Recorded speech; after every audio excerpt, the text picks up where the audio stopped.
Hello बच्चों, chemistry class में आपका स्वागत है। आज मैं आपके लिए जो टॉपिक स्टार्ट कर रहा हूँ और ये टॉपिक है मेरा experimental determination of heat of reaction through bomb calorimeter. Okay, तो देखो बच्चों, किसी भी रिएक्शन का heat of reaction at constant volume means internal energy change of reaction, इसका एक्सपेरिमेंटल डिटर्मिनेशन बॉम कैलोरीमीटर से करते हैं। इस डिटर्मिनेशन का जो बेसिक प्रिंसिपल है वो ये है कि हीट जो रिएक्शन में रिलीज्ड हो रही है वो हीट बॉम कैलोरीमीटर में भरे हुए वाटर और बॉम कैलोरीमीटर की बॉडी इसके द्वारा एब्जॉर्ब की गई हीट के बराबर होगी। ओके, तो देखो इसमें क्या होता है कि ये है बॉम कैलोरीमीटर पूरा सिस्टम। यहाँ पर ये लगा हुआ है बॉम कैलोरीमीटर जिसमें ये एक पूरी जो बॉडी है वो स्टील से बनी होती है और इसकी जो इंटरनल साइड है ये प्लेटिनम से पॉलिश्ड होती है। ओके, यहाँ पर वो सब्सटेंस रखा जाता है जिसकी हमें क्या कैलकुलेट करनी है, हीट ऑफ रिएक्शन या हम कहें कि internal energy change of reaction. उस अमाउंट की एक फिक्स्ड या कहें कि कैलकुलेटेड अमाउंट यहाँ पर रख दी जाती है। इस कैलोरीमीटर के चारों तरफ आप देख रहे हैं यहाँ पर वाटर होता है और यहाँ से ऑक्सीजन को हाई प्रेशर में एक्सिस में भर दिया जाता है। इस सब्सटेंस को इलेक्ट्रिक डिस्चार्जिंग द्वारा इसको हम क्या करते हैं, इसका कंबस्जन कराते हैं, इसको बर्न करते हैं। तो इस बर्निंग में क्या होती है, जो हीट रिलीज होती है ना वो इस स्टील बॉडी द्वारा एब्जॉर्ब की जाती है और फिर इस बाद में ये वाटर द्वारा एब्जॉर्ब कर ली जाती है। ओके, तो इस वाटर की जो है, इस वाटर में कितनी हीट आई, उससे कितना टेम्परेचर चेंज हुआ, इसका मेजरमेंट ये थर्मोमीटर से टाइम टू टाइम करते जाते हैं। और जब ये टेम्परेचर चेंज होना बंद हो जाता है तो इसका मतलब है कि यहाँ सब्सटेंस टोटली क्या हो गया बच्चों, बर्न हो गया, उसका कंप्लीट कंबस्जन हो गया। वो फाइनल टेम्परेचर नोट कर लिया जाए।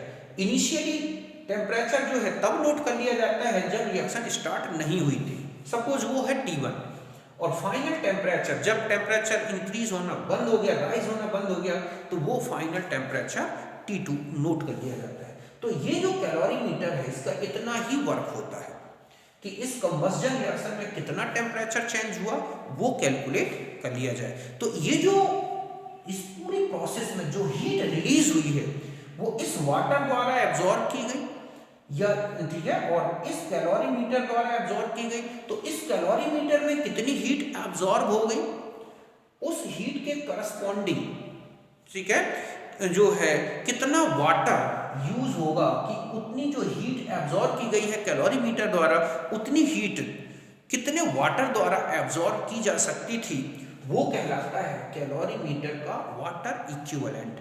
मींस यहाँ का वाटर कितना है प्लस ये कैलोरीमीटर ने जो हीट एब्जॉर्ब की है उतनी हीट को एब्जॉर्ब करने के लिए कितना और वाटर लगता, वो कहलाता है कैलोरीमीटर का वाटर इक्विवेलेंट। तो इस वाटर इक्विवेलेंट मतलब ये वाटर और इस कैलोरीमीटर के वाटर इक्विवेलेंट इनको ऐड कर दिया जाता है, वो इनटू टेम्परेचर कितना चेंज हुआ डेल्टा टी, और वाटर की स्पेसिफिक हीट क्या है, इनका प्रोडक्ट लिया जाए।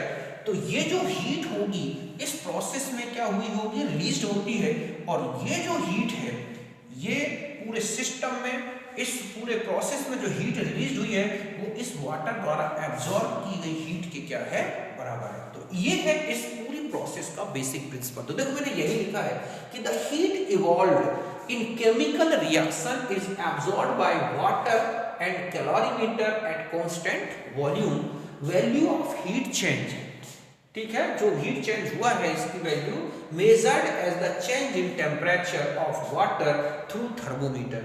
ये हीट चेंज जितना हुआ है इसको हम थर्मोमीटर के थ्रू टेम्परेचर चेंज मेजर करके हम इसके थ्रू इसको कैलकुलेट करते हैं।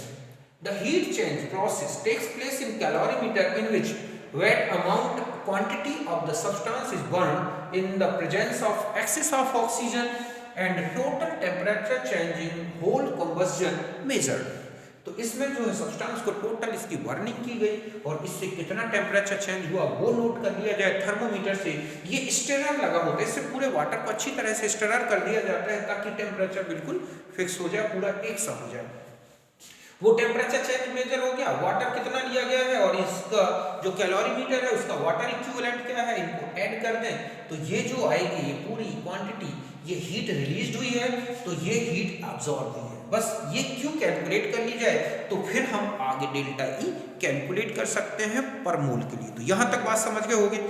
अब मैं देखो इसको मिटा देता हूं, हटा देता हूं, यहां पर एक पहले यहां सब कुछ लिख दे रहा हूं। कौन क्या है, W है अमाउंट ऑफ वाटर इन, ठीक है, बॉम्ब कैलोरी मीटर, इस पूरे अपरेटस में क्या है, और स्मॉल w जो है बच्चों ये है, ठीक है, water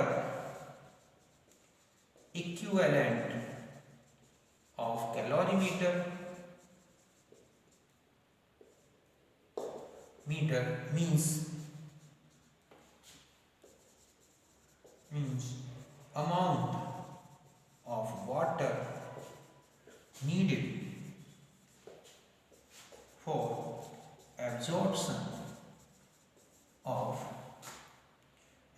of heat which absorbed by, ठीक है, कैलोरीमीटर। ओके, तो वो अमाउंट और टोटल वाटर अमाउंट।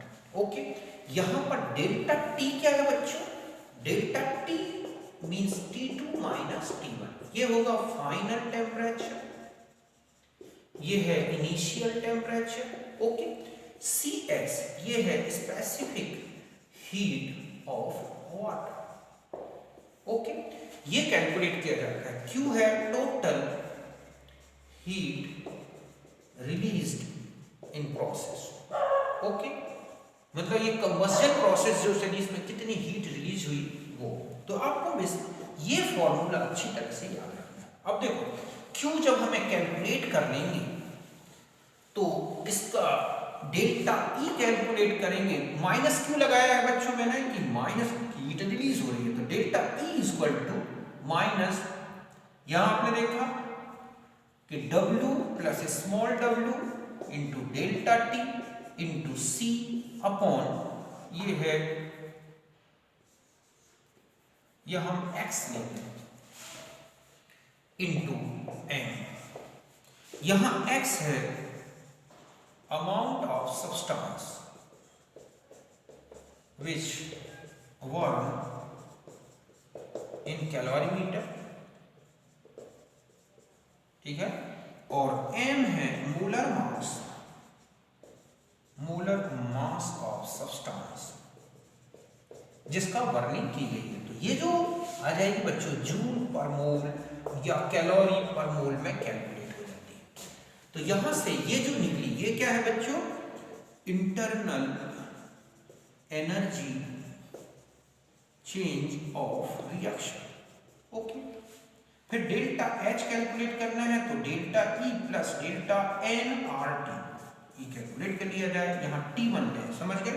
और डेल्टा Ng तो आप जानते ही हैं, summation Ng product minus summation Ng reactant. R क्या है यहाँ पर, gas constant 8.314 joule kelvin inverse mole inverse use किया गया।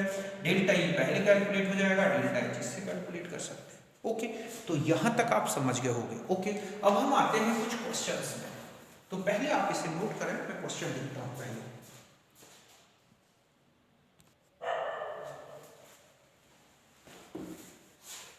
तो देखो बच्चों, अब हम आ जाते हैं फर्स्ट क्वेश्चन का सॉल्यूशन। ओके, तो देखो इसमें है 100 ml 0.5 normal HCl solution at 299.95 kelvin were mixed with 100 ml 0.5 normal NaOH at 299.95 Kelvin. The final temperature after neutralization to be 302.65 Kelvin. Calculate neutralization enthalpy. Water equivalent है 44 ग्राम। तो सबसे पहले हम जानते हैं कि हमारे पास फॉर्मूला होगा Q equal to W plus small w, ठीक है, into specific heat into delta T. तो यहां पर आप W देखिए, कैपिटल W कितना है बच्चों, तो कैपिटल W है हमारे पास 100 ml प्लस 100, ओके 200 ml। ये वाटर सॉल्यूशन है, तो हम इस सॉल्यूशन का जो वॉल्यूम है HCl का और NaOH का टोटल ये वाटर वॉल्यूम हो गया, और स्मॉल w है 44 ग्राम। ये मैं ग्राम में ही ले लेता हूं क्योंकि वाटर की डेंसिटी 1 ग्राम पर ml है, तो 200 ml हो या 200 ग्राम। तो हमारे पास ये तो हो गया कैपिटल W और स्मॉल w हो गया 244 ग्राम, ओके। अब हम आते हैं टेम्परेचर चेंज। तो देखो फाइनल टेम्परेचर है बच्चों 302.65 माइनस ये है 299.95। ये देखो कितना आता है, इसको कैलकुलेट कर लेते हैं हम। तो ये टेम्परेचर चेंज जो है ये है, तो इसकी वैल्यू आ गई डेल्टा टी 2.8 केल्विन। इसके आप स्पेसिफिक हीट देखें, स्पेसिफिक हीट ऑफ वाटर कितनी है बच्चों 4.184 जूल, ओके। अब हमें यहाँ Q कैलकुलेट करनी है इस रिलेशन से, तो हम लिखेंगे 244 प्लस 4.184 इंटू, ठीक है, सॉरी प्लस नहीं यहाँ इंटू आएगा 244, ठीक है, W ये हो गया पूरा total weight of water and water equivalent, ठीक है, into specific heat into delta T. तो ये है हमारे पास 2.8। अब हम इसे कैलकुलेट करते हैं, तो देखते हैं कितना कैलकुलेशन करने में ये वैल्यू आती है। तो आप इसे कैलकुलेट करें, और ये आ रही है 2858.5, ओके। ये थी जूल में, तो ये आ गई हमारी इसमें जूल में। तो यहां तक आप नोट करें। अब देखो बच्चों, यहां तक जब आपने Q, तो ये सब बॉम्ब कैलोरीमीटर से मेजर हो गया। अब हम आ जाते हैं कि हमें न्यूट्रलाइजेशन एंथैल्पी कैलकुलेट करनी है। तो आपने देखा होगा कि delta HN standard Q upon equivalent of acid और बेस। तो हमारे पास ये है 2858 अपॉन इक्विवेलेंट का फॉर्मूला जानते हैं आप NV अपॉन 1000 जब ये ml में है। तो देखो नॉर्मलिटी किसी एक की नहीं ले, एसिड या बेस अगर दोनों अलग अलग होते तो जो लोवेस्ट इक्विवेलेंट होते उसको लेते, तो दोनों सेम है। तो ये हो गया, इसकी नॉर्मलिटी है 0.5 इंटू ये क्या करते हैं बच्चों हम 100 अपॉन 1000। तो ये आ जाएगा 2858 पॉइंट क्या था बच्चों 5 जूल, और ये है 5 अपॉन में आ गया 0.05। आप इसे और सॉल्व करें, देखिए कितना आता है ये। तो ये आ रहा है बच्चों माइनस, मतलब हम इसे चूंकि हीट रिलीज होती है इसमें, तो यहाँ माइनस लगा दें। ये माइनस ऑलरेडी चल रही थी हमारा Q की वैल्यू, तो माइनस ही होती है, यहाँ से लेना, क्योंकि बॉम्ब कैलोरीमीटर ये कहता है कि जो हीट रिलीज होगी वो माइनस में ली जाए। तो माइनस ये हो गया, तो ये आया 5719 के आसपास आ रही है जूल में, या हम 5719 के आसपास की ये वैल्यू आ रही है।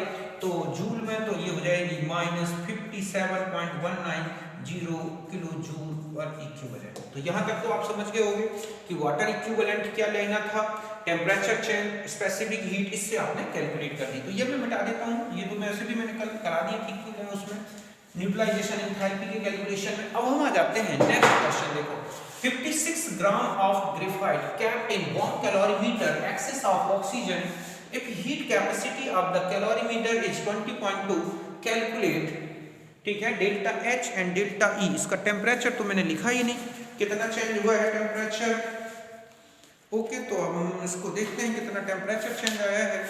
फिर इसके बाद ऑक्सीजन, बॉम्ब कैलोरीमीटर ऑक्सीजन है 298। 2 मिनट में आपको इसका क्वेश्चन सही कर देता हूँ, फिर सॉल्व करते हैं इसको। अब देखो बच्चों, ये क्वेश्चन है कि 0.562 gram of graphite kept in bomb calorimeter in excess of oxygen if heat capacity of the calorimeter is 20.7 kilojoule per Kelvin, calculate, ठीक है, delta H and delta E, temperature change in this reaction 298 to 298.89। तो अब यहाँ देखिए बच्चों, सबसे first तो हम आते हैं कि डेल्टा T कितना है, T2 माइनस T1, तो ये है 298.89 माइनस 298 मींस 0.89, ओके। अब यहाँ पर देखो बच्चों, बॉम्ब कैलोरीमीटर की हीट कैपेसिटी। अब ये फॉर्मूला होता है कि Q equal to W plus small w into CS into delta T। Okay, तो यहां पर मैं बता दूं कि ये जो वैल्यू है Z ले लें, इसको बोलते हैं heat capacity of bomb calorimeter. ये डायरेक्ट आपको दे दी, आपको W और वो सब दे दिया हुआ। तो आप Z की वैल्यू यहां हो जाएगा, तो Z इक्वल टू है 20.7 किलो जूल पर केल्विन। ओके, डेल्टा T पता है ये है, तो अब हम यहां आ जाते हैं।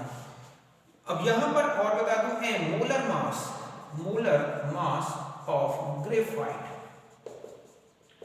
ओके, ये कितना होगा बच्चों 12, और जो हमारे पास वैल्यू x है अमाउंट ऑफ ग्रेफाइट वो कितनी बच्चों 0.562। बस अब आप डेल्टा E इक्वल टू लगाओगे minus Z into delta T upon x into m, तो माइनस ये हो गया आपके पास कितना है बच्चों ये 20.7 डेल्टा T 0.89 इंटू 12 अपॉन में 0.562।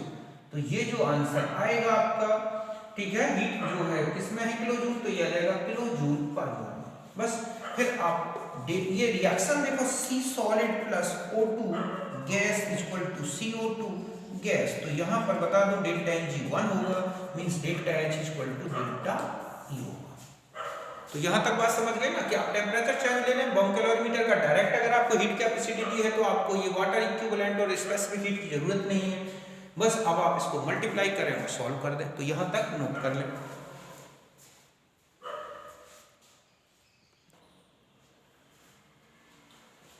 अब देखो बच्चों लास्ट क्वेश्चन एक और बता देता हूं। 1 litre CH4 mixed with O2 at 25 degree centigrade and 1 atm pressure and warm in calorimeter if heat capacity of one calorimeter is 1260 calorie per Kelvin, ठीक है, and delta T is 0.667 Kelvin के calculate delta E। तो देखो बच्चों सबसे पहले आप इस फॉर्मूले को लगाओगे कि NCH4 क्या होगा, तो आप फॉर्मूला PV अपॉन RT, तो P कितना हो गया 1 लीटर में वॉल्यूम 1, ठीक है, R की वैल्यू आप 25/3 ऐसे यूज कर दें।